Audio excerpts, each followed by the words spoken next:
Longstreet here with another edition of the Longstreet Beat, and I'm very excited to have with me today PRLA's VP of Government Affairs, Melissa Bova. Melissa, thanks for coming into the studio today. Thanks for having me. Are you sure that our members want more of me?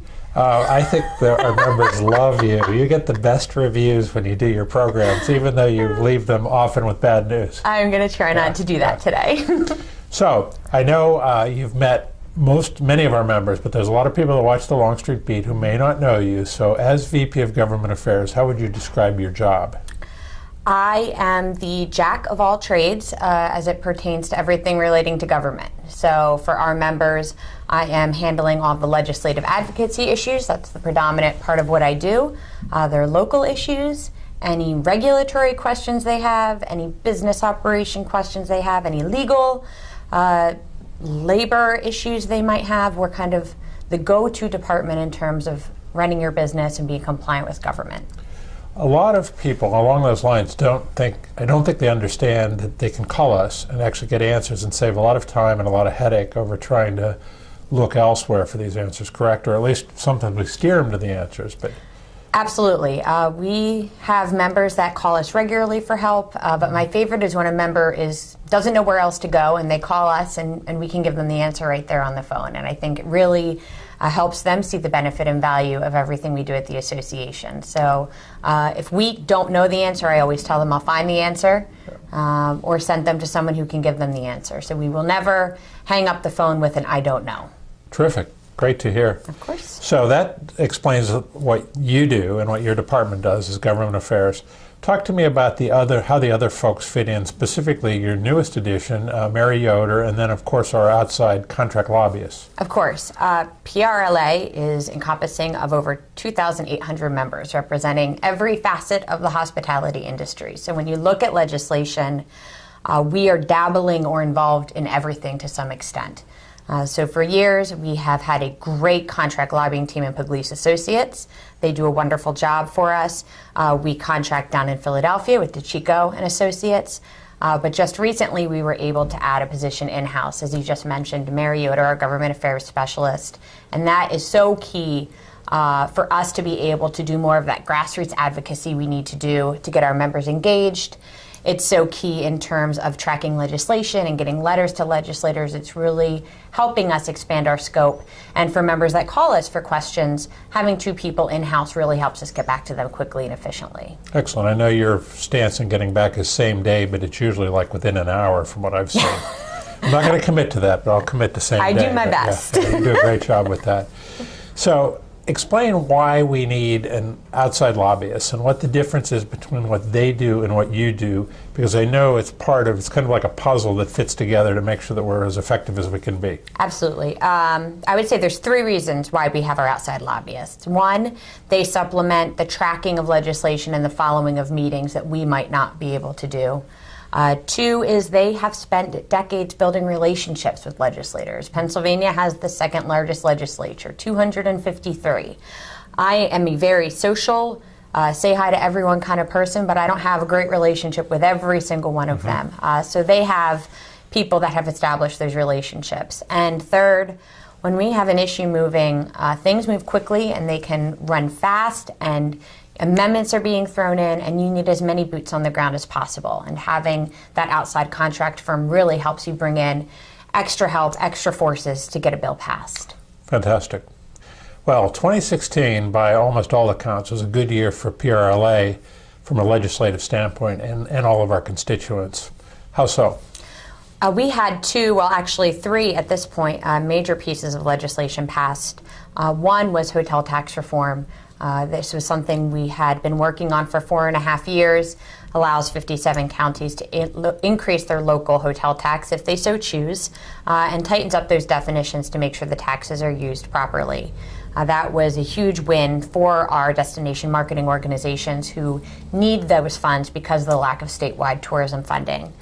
We also passed Act 1. I'll go back to that for a second. Of course. That makes a lot of sense. How was it also a win for the hotel people that are paying into the fund? Absolutely. There is a return on investment, and our hotel members recognize that for what they're collecting for their overnight guests. going to the DMO and marketing the organization. It's bringing more people into that area. It's bringing in sports groups into that area. It's helping those hotels gain visitors that might not necessarily have gone there without the marketing that's taking place. There's a lot of complaints in the past that the tax money they were paying in wasn't always used to market for tourism. How has that changed based on the new law? Absolutely. We tightened up the definitions. There was a lot of vagueness in those definitions before this new law was passed.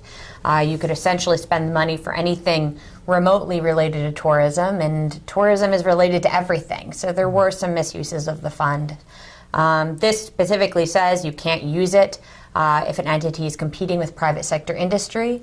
It has to be used directly to bring outside visitors into the area, and really ensures those funds are being used to put heads in beds, which was the whole reason PRLA supported the bill. Terrific. Okay, so you were about to say the next big win. Liquor law has been, it's been an amazing year in terms of moving forward in liquor reform. For our members who are engaged and have liquor licenses, we have been pushing for any type of liquor law for the past 4 years, and we had 2 major pieces of legislation passed this past session. Act 39, which of course allows our members to sell up to 4 bottles of wine to go, make some significant pricing changes. We believe was a great first step in moving the ball forward to more comprehensive liquor reform. And Act 166 was passed. Didn't have as many all-encompassing changes as Act 39, but it also continued to move the ball forward in terms of things our members can do to take some of the pressures off of them. And from both of those pieces of legislation passing, we started the conversation to move the ball forward even more. And it's helped us establish a great working relationship with the LCB. We've always had a great relationship, but now we are having regular meetings with them and offering feedback. And it's important on behalf of our members to be engaged not only with the legislators in terms of passing legislation, but with the regulatory body in terms of protecting our members as well. Seems like that's a terrific win for us to have a recognized official regular seat at the table. Absolutely. Yeah. By the way, I was at Kevin Joyce's Carlton restaurant the other night, and it seemed like every horizontal space was covered with bottles of wine to sell in the new Wine to Go program. Kevin is doing it right. So if you need a good model, talk to Kevin Joyce. It's very amazing to see the impact of a law changed so quickly like that. Absolutely. Okay, so recognizing that you haven't had the government affairs retreat, at least when this was videotaped. I know it's going to happen next week, so by the time a lot of people see this, you will have had it. What would you forecast will be the priorities for 2017? Of course, it is always up to our members, and the retreat will dictate what those priorities are. But I will say from the get-go, we've already refiled our paid leave preemption legislation. That is going to once again be a top priority for us this session in terms of ensuring that local municipalities can't pass leave mandates on businesses. That is something because we believe that any law should be uniform across the state. Absolutely. Not patchwork legislation. The state should be making these decisions. Everybody should be on the same playing field. Good. There shouldn't be piecemeal mandates across the state. So we are looking forward to moving that quickly in this new session. Statewide tourism funding we're going to keep on banging that drum. We're very hopeful that we will come up with a consistent spending plan and a way to raise money that will ensure that the state doesn't lose money while seeing that return on investment as well. So we look forward to working with the State Tourism Office in developing that plan.